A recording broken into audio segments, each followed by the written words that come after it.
الحمد لله رب العالمين الصلاة والسلام على خاتم النبيين وعلى آله وصحبه أجمعين أما بعد فأعوذ بالله من الشيطان الرجيم بسم الله الرحمن الرحيم قال الله تعالى في سورة إبراهيم يوم تبدل الأرض غير الأرض والسماوات وبرزوا لله الواحد القهار۔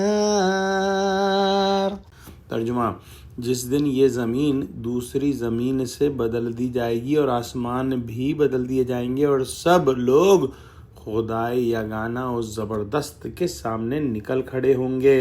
اگلی آیت میں ارشاد ہوا وَتَرَى الْمُجْرِمِينَ يَوْمَئِذٍ مُقَرَّنِينَ فِي الْأَصْفَادِ۔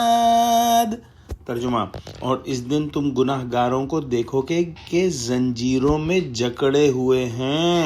اگلی آیت میں ارشاد ہوا سَرَابِيلُهُم مِّن قَطِرَانٍ وَتَغْشَىٰ وُجُوهَهُمُ النَّارُ۔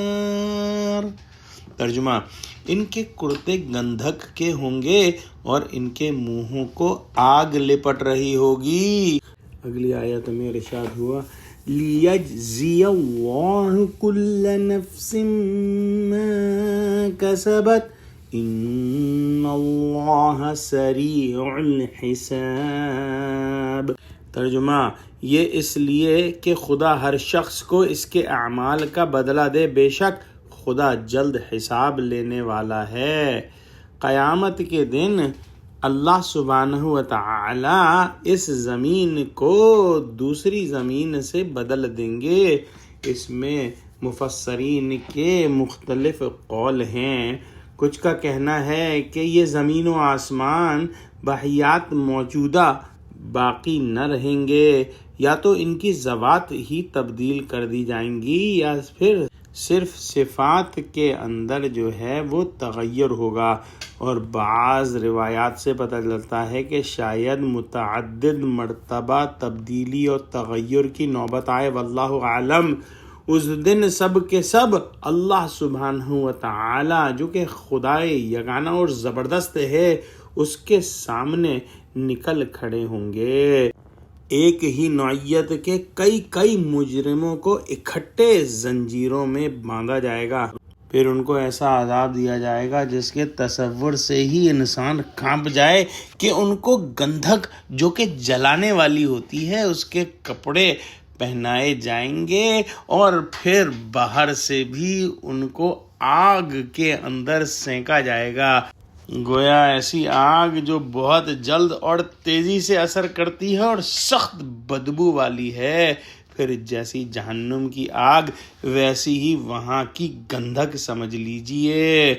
ان کا چہرہ چونکہ حواس و مشاعر کا محل اور انسان کے ظاہری اعضاء میں سب سے اشرف عضو ہے، اسی لیے اس کو خصوصیت سے ذکر فرمایا کہ چہروں کو آگ لپٹ رہی ہوگی۔ یا اللہ ہم کو عذاب سے بچا لے۔ اور یہ پورا بدلہ ہوگا گناہ گاروں کے گناہوں کا، اور اللہ سبحانہ و تعالی جو ہے حساب کرنے کو کافی ہے، اور بے شک خدا جلد حساب لینے والا ہے۔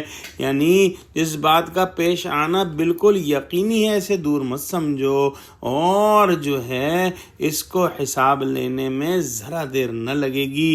تمام اولین و آخرین جن و انس کہ ذرہ عمل کا حساب بہت جلدی ہو جائے گا، کیونکہ نہ خدا پر کوئی چیز مخفی ہے، نہ اس کو ایک شان دوسری شان سے مشغول کرتی ہے۔ یا اللہ ہم کو قرآن کا فہم عطا فرما، ہماری آنکھیں ابھی کھول دے تاکہ ہم اس دن کے آنے سے پہل تیاری کر لیں، آمین۔ یا اللہ مسلمانوں کی مدد فرما، غزہ کے مسلمانوں کی مدد فرما، مسلمانوں کو متحد فرما، اور اللہ مسلمانوں سے فرقہ واریت کو ختم کر دے، آمین۔